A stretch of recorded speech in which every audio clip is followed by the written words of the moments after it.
அன்பினர்களே, ஒரு நாட்டின் சட்டமா அதிபர் அரசாங்கத்துடன் இணைந்து செயற்படவில்லை என்றால் அந்த அரசாங்கம் முன்னெடுத்து செல்லும் வழக்குகளில் மிகப்பெரிய தாக்கம் செலுத்தும்.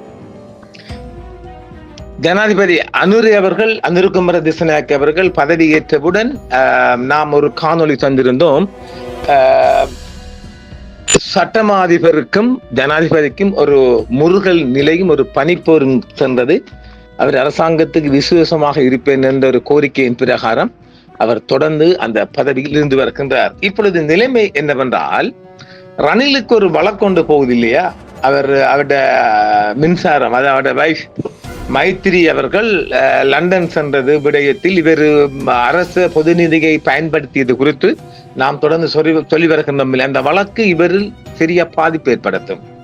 ரணில் அவர்களுக்கு மிகப்பெரிய தாக்கம் செலுத்தும். அதை குடியுரிமை பறைக்கும் நோக்கமும் இருக்கின்றது.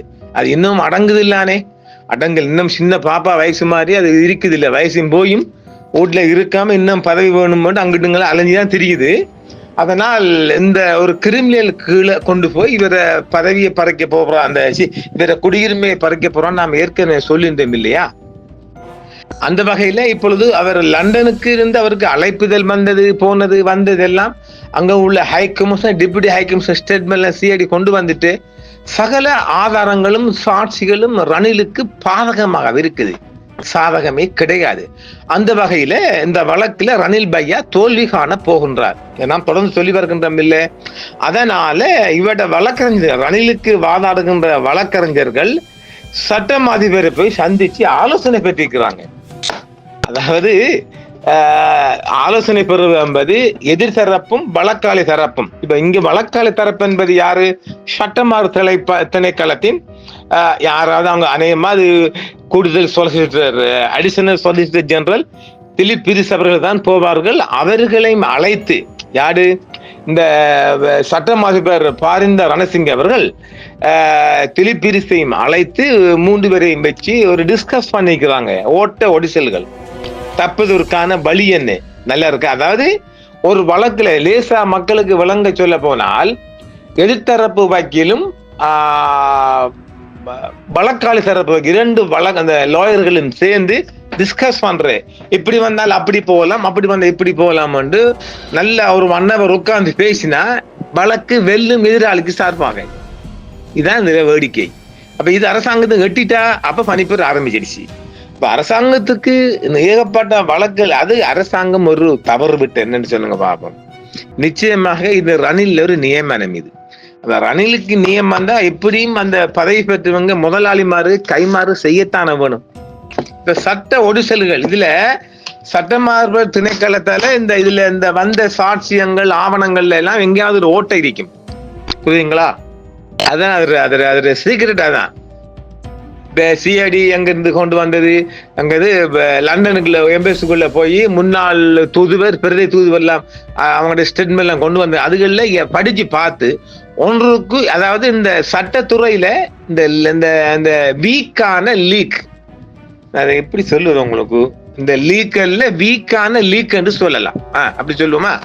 அப்ப அந்த பேப்பர்களை தொடர்ந்து படிக்கின்ற போது எங்கேயாவது ஒரு ஓட்ட ஒடிசல் இருக்கும்.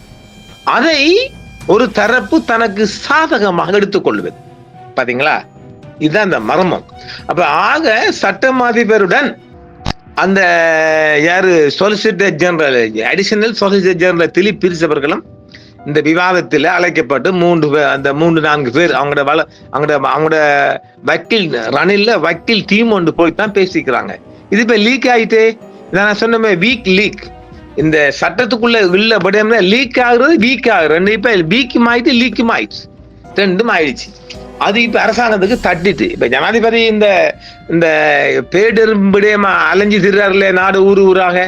நாம ஏற்கனவே சொன்னோம் இல்ல, மூதூருக்கு போறான்னு, மூதூருக்கு இன்றைக்கு போறாரு போல நினைக்கிறேன், புத்தளம் போயிட்டு போறாரு போல.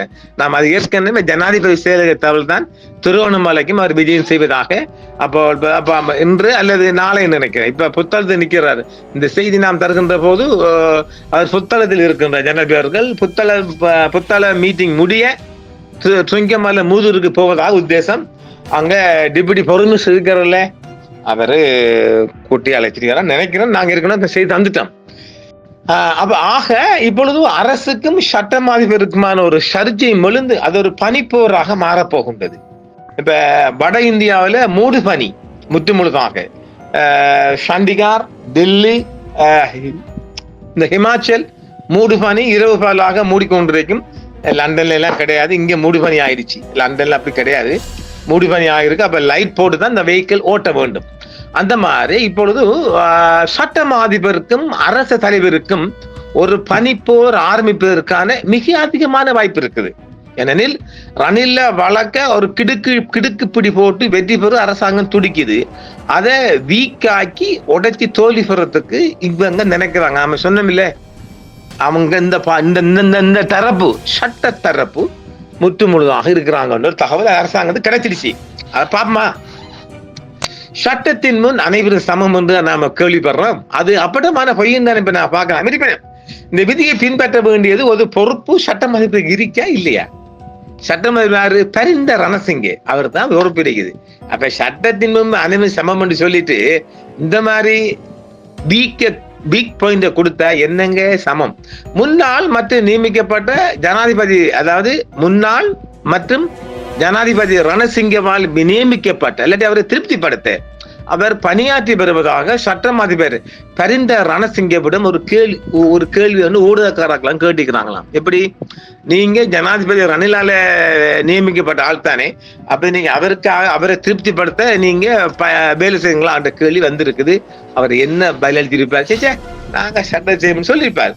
இதற்கு காரணம் லஞ்ச ஒழிப்பு ஆணையத்தால் ஒதுக்கப்பட்ட வழக்கில் குற்றம் சாட்டப்பட்ட முன்னாள் ஜனாதிபதி ரணில் விக்ரமசிங்கவின் வழக்கறிஞர்களுடன் சட்டம் அதிபர் நவம்பர் இந்த 17ஆம் தேதி ஒரு மீட்டிங் கொண்டு போட்டு கலந்துரையாடிக்கிறாங்களாம். இதுதான் இந்த செய்தி. ஒரு சாதாரண குடிமகனுக்கு சட்டம் அதிபர் அத்தகைய வரத்தை வழங்குவார் என்ற கேள்வியும் சிங்கள மக்கள் மத்தியிலே கேட்டுக்கிறாங்க. வருமா, கொடுப்பாங்களா? அப்படி ஒரு வழக்கு சம்பந்தம் பேசிக்கிறாங்க. ரணில்ல வழக்கு சம்பந்தமா அதுவும் ஆளுந்தரப்பு எதிர்த்தரப்பு அவங்க சட்டம் அதிபர் திணைக்கள் தான் அவங்க புல்லா போய் மோதணும். அது யாரு? கூடுதல் சொலிசிட்டர் ஜெனரல் திலீப் பிரிஸ் தான் போய் வாதாடினார் போன முறை அவர் அரஸ்ட் பண்றதுக்கு ரணில. இப்ப வர வழக்குகள்லாம் அவர் தான் போக வேண்டிய நேரத்தையில எப்படி பல்டி அடிச்சு லீக் ஆகுறாங்க பாருங்களேன். அது ஒரு லீக் ஆன் வீக்.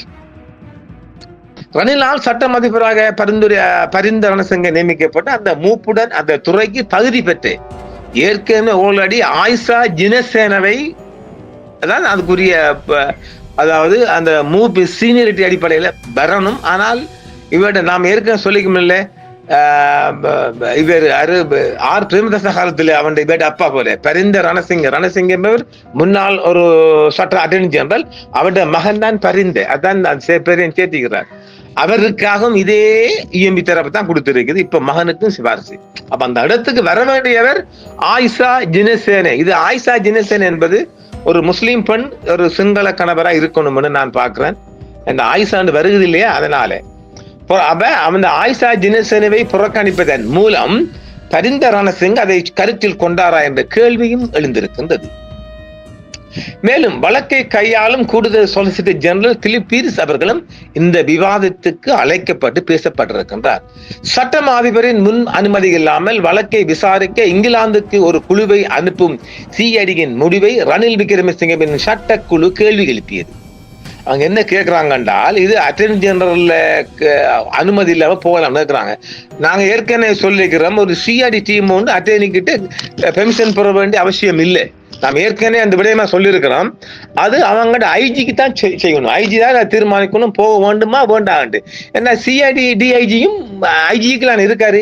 எல்லா போலீஸ் திணைக்கள் எல்லா ஐஜி இந்த டிஐஜி எல்லாம் ஐஜிக்கள் இருக்கிறதால வேண்டுமா வேண்டாதான் போகணுமா போக வேண்டுமா என்று தீர்மானிப்பது ஐஜிபி.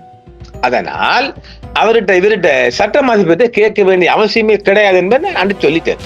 சட்டம் அதிபரும் அதை ஏற்றுக்கொண்டார். என்ன, அதாவது விக்ரமசிங்க குழு கேள்வி எழுப்பியது, சட்டம் அதிபரும் அதை ஏற்றுக்கொண்டார். ஆனால் விசாரணையின் நீட்டிப்பாக சட்டம் அதிபருக்கு தெரிவிப்பது அவசியம் இல்லை என்று கூடுதல் சொலிசிட்டர் ஜெனரல் திலீப் பீரிஸ் கூறியிருக்கிறார். இப்ப சரிதானே? இதை நாம அன்றைக்கே சொல்லியிருந்தோம் ரணில கேஸ்ல. இத நீங்க அதாவது சட்டத்துறை சம்பந்தப்பட்ட கருத்த கோட் போட்டவங்க அனுமதி பெற்று தான் போகலாம். அதாவது சட்டமா படத்துல இப்ப ஜெனரல் திலீப் பிரிஸ் போகணும்டா சட்டம் அதிபர் அனுமதி பெற்று போகணும். காகி சட்டை போட்டவங்க போலீஸ்காரங்க இவர்கிட்ட கேட்க வேண்டிய தேவையே கிடையாது. ஐஜி உத்தரவு, டிஐஜி அண்ட் ஐஜி டிசைட் பண்ணணும். அப்படி சரிதானே? நாம் ஏற்கனவே சொல்லிக்கிறோம். ரைட். அந்த வழக்கில் லஞ்ச ஒழிப்பு ஆணையத்தை பிரதிநிதிப்படுத்தும் திலீப் பிரிஸை அந்த நண்பன் நிறுவனத்திற்கு அழைத்து தேவையற்ற செல்வாக்கு மற்றும் தவறான நடத்தை என்று கருதலாம். இங்கிலாந்து வருகை குறித்து சிஐடி சட்டம் அதிபருக்கு தெரிவிக்கவில்லை எனில் அவர் அதை தடுத்திருக்கலாம் என்ற வாதம் இருக்கின்றது. இங்க என்னன்னு சொன்னால், இந்த வழக்குல சட்டம் அதிபர் ஒரு புறமும் சிஐடி ஒரு புறமும் 2 பிரிவா பிரிஞ்சு இருக்கிறாங்க. அடுத்தது இவங்க சிஐடி லண்டன் போறதை பத்தி அட்டர்னி கிட்ட கேட்கல என்ற ஒரு உள்குத்தும் இருக்கலாம் பேருக்குள்ள, புரியுங்களா? அதையும் சேர்த்தான் இந்த மாதிரி ஒரு கூத்து எடுக்கிறாங்க ரணிலை தப்ப வைக்கிறதுக்காக. ராஜபக்ச காலத்தில் நடந்த பயங்கரவாதத்துக்கு சட்டம் அதிபர் துறை உடந்தையாக இருந்தது. கோத்தபயவின் முஸ்லிம் விரோத கொள்கைகளுக்கு ஏற்ப 2 அப்பாவி முஸ்லிம் ஆர்வலர்களான ரம்ஜி ரசிக் மற்றும் அன்ஹாப் ஜசீம் ஆகியோரை சட்டம் அதிபர் துறை பொய்யான குற்றச்சாட்டுகளின் பேர் தடுத்து வைத்தது. இந்த நாட்டில் ஒரு சாதாரண குடிமகன் உயர் பதவியை பெறுவது கடினம் என்ற இடம் அட்டர்னி ஜெனரல் டிபார்ட்மெண்ட். நீதித்துறையில் உச்சத்திற்கு உயரும் நம்பிக்கையில் உயர் சமூக வட்டத்தை சேர்ந்த வழக்கறிஞர்கள் தொடர்ந்து அங்கேயே தங்கியிருக்காங்க.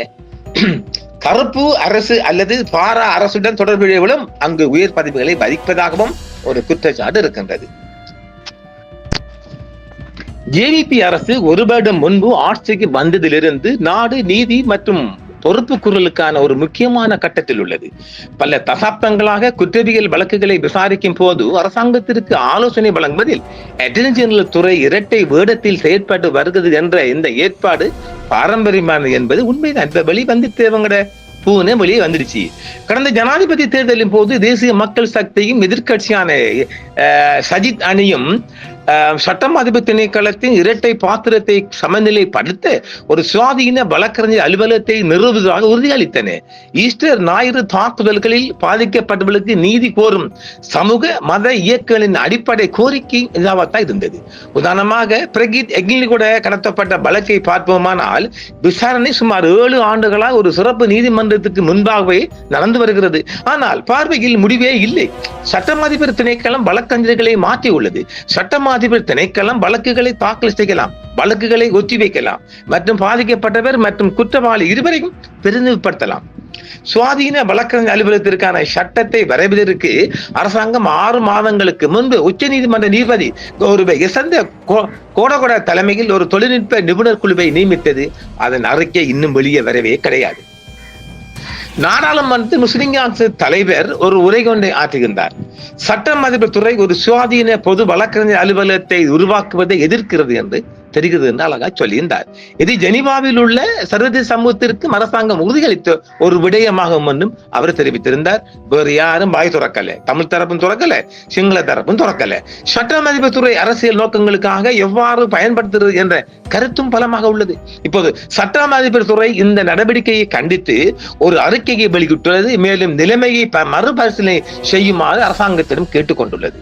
குறிப்பாக சட்டம் அதிபர் துறை அரசியல் ரீதியாக தூண்டப்பட்ட பல வழக்குகளில் ஈடுபட்டுள்ளது. ஜனாதிபதி எதிர்கட்சி எம்பியாக இருந்த போது மற்றும் பல சிறப்பு ஜனாதிபதி ஆணையத்தின் முன் அழைக்கப்பட்டு சட்டம் அதிபர் துறை மீது வழக்கு தொடரப்பட்டது. இதன் விளைவாக சிவில் உரிமைகள் இறுதியில் ரத்து செய்யப்பட்டிருக்கலாம். சட்டம் அதிபர் சட்ட அதிகாரி ஹிஜாஸ் ஹிஸ்புல்லா மீது, அதாவது அவர் ஒரு நல்ல லாயர், அவர் எல்லாரும் போறார், கிழக்கு மாநிலம் முழுவதும் சுத்துகின்றார், மிகப்பெரிய லோயர். அவர் மீது வேண்டுமென்றே பொய்யான ஒரு வழக்கை சிஐடி போட்டு அதை சட்டம் அதிபர் திணைக்களம் துணையாந்தது. இது அற்புதமான விசித்திரமான கதை. அது வேறு கதை. அதுவும் ஒரு பொய் கேசி. அவர் எந்த குற்றமும் வெளியாயிட்டார். அப்ப அந்த ஈஸ்டர் குண்டு வெடிப்பில குற்றம் சாட்டப்பட்ட ஒரு லோயர் வெளியாயிட்டார், ஒரு முஸ்லிம் சிஐ வெளியாயிட்டார். எல்லாம் பொய் நாடா. நீங்க உலகளாவிய சிறந்த நடைமுறைகள் இதற்கு உறுதியான எடுத்துக்காட்டுகளை வழங்குகின்றன. ஒரு சுயாதீன வழக்கறிஞர் அலுவலகத்தை எதிர்ப்பது அரசியல் மற்றும் பொருளாதார ஊழலை ஊக்குவிப்பதற்கான ஒரு மறைமுக வழியாகும். இது ஊழல் மற்றும் பயங்கரவாதத்தின் கருப்பு நிலையுடன் ஒத்து போகிறது என்றும் நாம் சொல்லலாம். ஆக என்ன கூத்தடித்தாலும் ஜனாதிபதி ஒரு சுயாதீன வக்கீல் அலுவலகம் ஒன்று திறக்கத்தான் போறார். ஏன்டா இப்ப சட்டம் அதிபர் திணைக்களத்துக்கு இவங்களுக்கு ஒரு பணிபுரி ஆரம்பிச்சுட்டு அவங்க கண்ட மாதிரி செஞ்சுக்கிட்டு போறாங்க தான் இஷ்டப்படி. சட்டம் அதிபர் துணைக்கரம் கொண்டு அரசாங்கம் ஒத்துழைப்பு கொடுக்கவில்லை என்றால் அரசாங்கம் எந்த ஒரு வழக்குகளையும் வெல்லாது. சட்டம் அதிபர் அட்டர்னி ஜெனரல் டிபார்ட்மெண்ட் நினைக்கிற மாதிரி கொண்டு போகலாம். எனவே எதுவானாலும் ஒரு பனிப்போர் ஒன்றுக்கு மீண்டும் ஜனாதிபதிக்கும் அட்டர்னி ஜெனரலுக்கு மீண்டும் ஒரு பனிப்போர் ஒன்று ஆரம்பம் ஆகிவிட்டது. பார்க்கலாம் மீண்டும் என்ன நடக்கின்றது, என்ன செய்ய போகின்றார்கள், தப்புமா பிழைக்குமா என்பதை பொறுத்திருந்து பார்ப்போம். இதுவும் ஒரு கிடைக்கப்பட்ட ஓலையின் நிமித்தம் தரப்பட்டது. மீண்டும் சந்திப்போம் நேயர்களே. என்றும் உங்களுடன் சன்ரைஸ் இந்தியா டிவி. சப்ஸ்கிரைப் பண்ணுங்கள், பெல் பட்டனையும் கிளிக் செய்யுங்கள். உங்கள் ஆதரவே எங்கள் சேவை. ஆதரவு தாருங்கள், அரவணைப்போம். மறக்காம சர்ப்ரைஸ் பண்ணுங்க. தேங்க்யூ.